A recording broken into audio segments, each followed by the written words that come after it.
Ļoti tipisks stāsts. Īsnībā L4, L5, L5S1 diska protrūzijas, jeb diska trūces, tās ir apakšējās pēdējās divas diska trūces, kas arī visbiežāk tiek bojāts. Ja iet runa par izmeklējumu, protams, es kā mugurkaula ķirurgs rekomendētu veikt magnētisko rezonanci. Tas ir daudz smalkāks izmeklējums, jo kompjutera tomogrāfijā nevienmēr tās diska trūces izmēri ir redzami, un bieži vien mēs nevaram redzēt, kurš tad īsti tas disks augšējais, apakšējais spiež uz to nervu saknīti. Ja tā sāpes ir gūšas locītavā, tas varētu būt, ka tās ir iradiējušas sāpes no līmeņa L4, L5.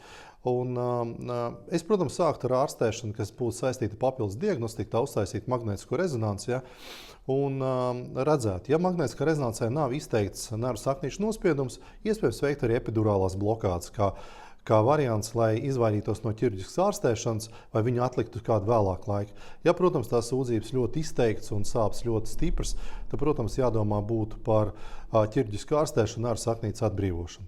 Tā kā šis gadījums ir samērā sarežģīts, un tur vajadzētu tiešām klātienē pie speciālista, un tad varētu redzēt, kā tad īsti jūs pareizi tālāk ārstēt.